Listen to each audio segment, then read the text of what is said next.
Crypto Highlight News.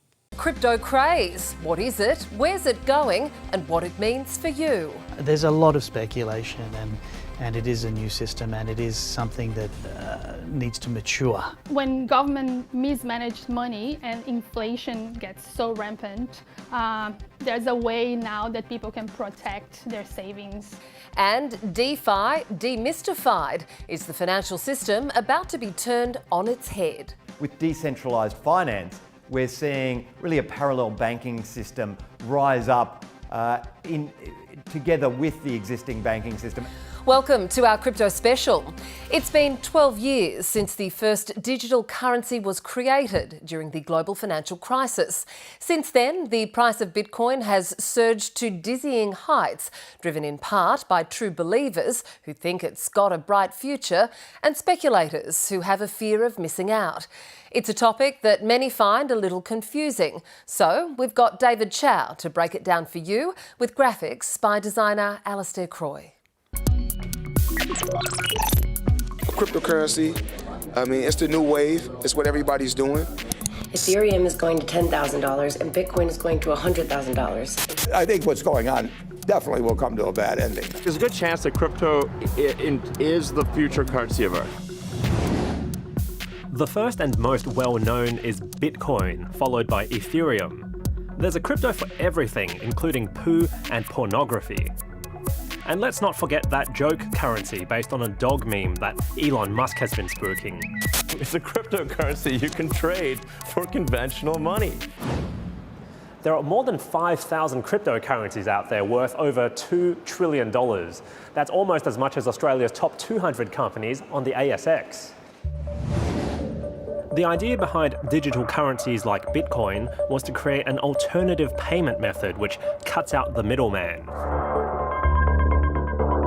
That means instead of a bank recording when money leaves one account and reaches another, the user logs into their digital wallet with a private key, and the transaction is shared with thousands of computers on the decentralized Bitcoin network. They race against each other to verify the purchase by solving a complex math puzzle.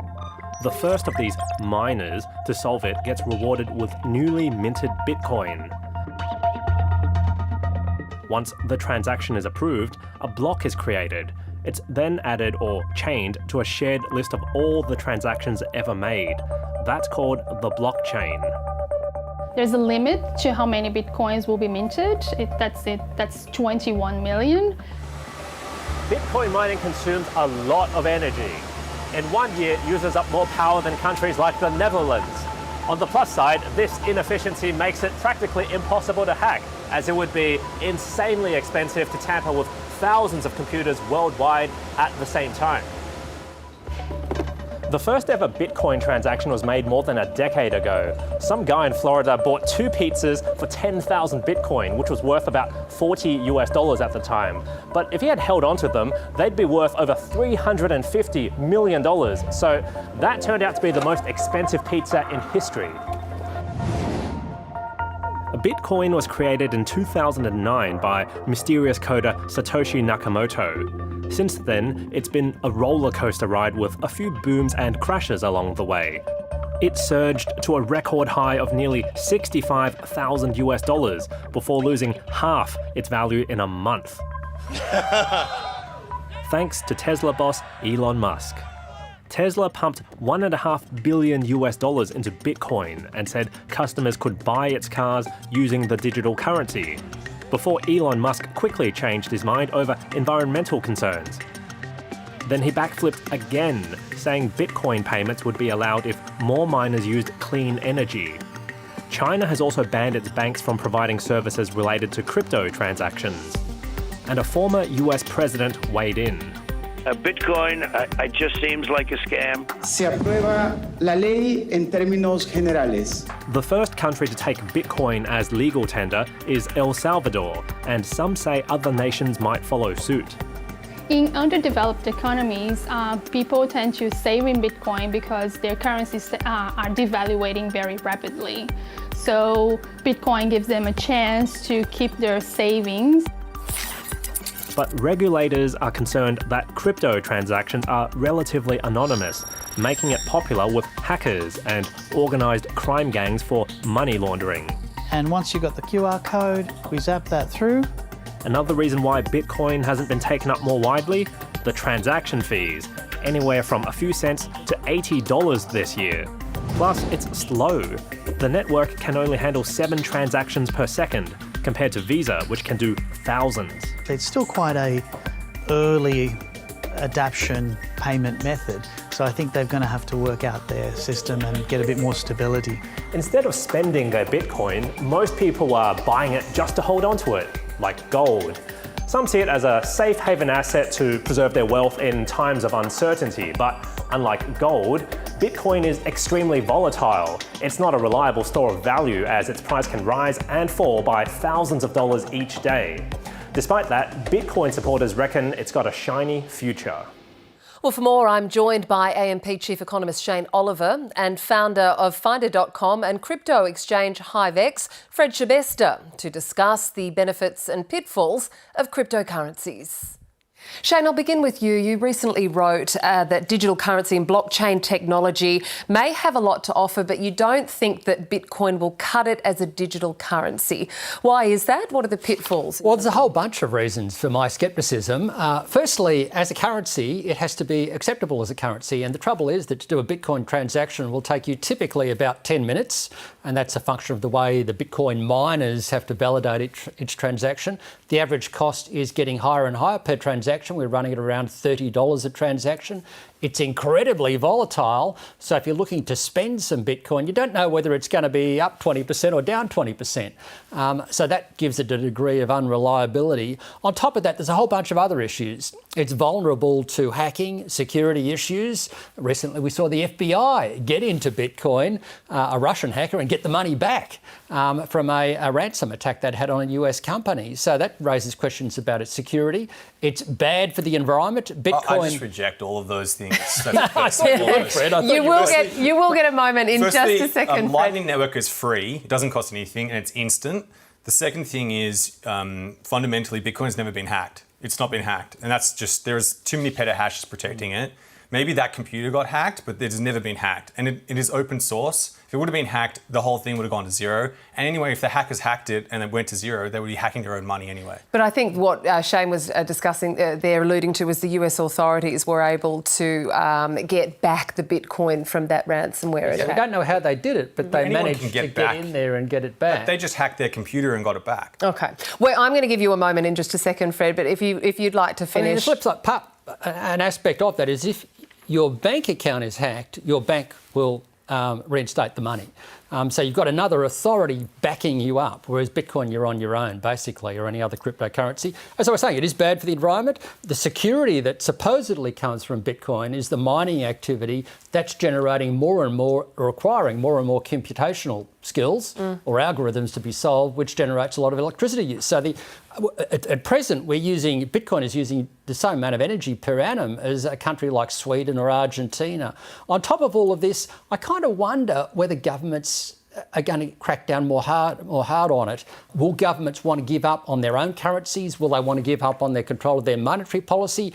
And why won't they just do it themselves? And I reckon that's probably going to be the path they'll go down. All right, well, lots of points there, Fred. You run a crypto exchange and you want to set up Australia's first crypto bank. Why do you have such faith in the sector? And how can you mitigate against some of these risks that Shane just outlined? Well, the most energy actually goes into the ground. Any energy, if most amount of electricity that's produced, gets actually put into the ground because we actually are very inefficient in producing energy. Energy only actually goes to where the market wants, and right now it's going to Bitcoin. So all those fairy lights, Netflix people, GIFs on the computer, all that kind of stuff, yeah, the energy is going there, and you could say maybe that's one thing it's being used for. But what about actually protecting a network which allows people to control their money, escape financial systems, which, like in Venezuela, high inflation places like Argentina, do instant transactions on the Lightning Network, which costs $0, by the way. And El Salvador, as a country, just ruled it as legal tender. In other words, legally, a vendor must accept it.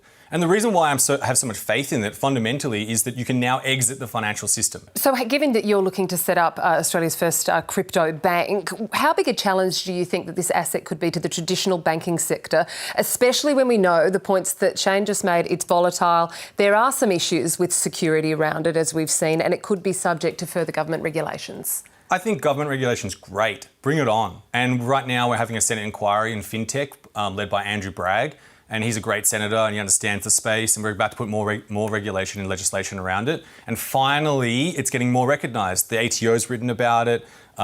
Jerome Powell talks about it as digital gold as well. Essentially, if you want to break this down, Bitcoin is just digital gold. It's not a big deal. It's this new thing. It is a revolution.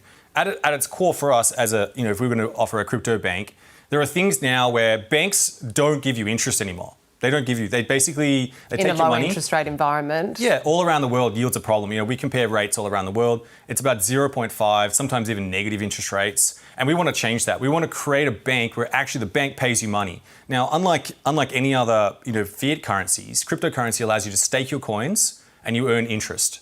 And that's unique. And the reason that's possible is because it's decentralized and run by the people. Okay. I think all those things are fantastic. And I can understand a desire to get away from government, which at times have inflated or deflated the value of their currency. But I'm not entirely sure that Bitcoin is going to be it. There's 9,800 coins out there. Many of them were created as a joke.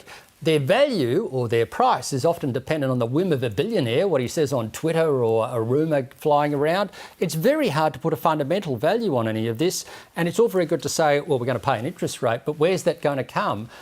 Bitcoin does not generate a rent or interest or earnings. I reject that. It's not an entirely. asset producing anything per se. You rent it to traders. So traders who want to trade it, you rent it to them. It's between 2 to 4%. This is a massive market already has around, I'd say, $20 to $25 billion of cryptocurrency staked into it. And it's the entire reason why this market, Bitcoin price, hasn't tanked as far, because everyone's staking their coins and they're long-term holders. But it has tanked, hasn't it? Almost 50% in the last few months. But it's past its all-time high of 20,000. And when it was $1, it was a bubble. When it was $10, it was a bubble. It was $100, a bubble. 1,000, 10,000. When are we going to finally go, okay, this is going to last? Okay, only a minute or so to go. What does the future hold for cryptos, Shane? To be honest with you, I reckon governments will do it themselves. And the reason is that to get people adopting it in countries like Australia, where there is faith in the Australian dollar or the US dollar, unlike El Salvador, which tend to rely on the US dollar, people are only going to adopt it if they can see it backed by the government, if they can see someone backing it.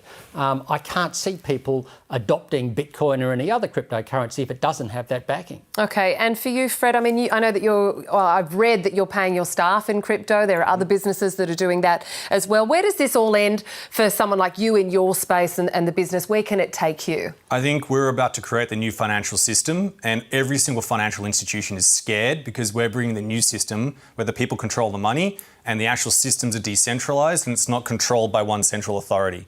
And so we're going to change the game. Is there a danger in that, though? Because we know that, say, currently in a traditional banking system, if someone takes money out of your account illegally and is hacked, that bank will usually stand by you. But with a crypto bank on a wallet, that doesn't necessarily happen. I mean, you lose your password, you might not even have access to your account. Yeah. So if there are many instances if you look at fraud, let's take fraud as a bigger example. There are lots of instances of fraud with banks where they don't pay you the money because you've contravened their terms and conditions. There's all sorts of schemes that have gone on through COVID, all sorts of things. And if we're talking about actual money, what that fiat money is currently doing, what do you think happens with all the cash right now? We should probably have a little question mark and inquiry into that versus having a look at actually Bitcoin, which is tracked by the blockchain. And the reason why the feds can actually find what it is because it's all publicly displayed. Fascinating to chat to you both. We are out of time, but thank you both for your time. Fred Chebest, Shane Oliver, thank you. My pleasure. Thank you. Thank you.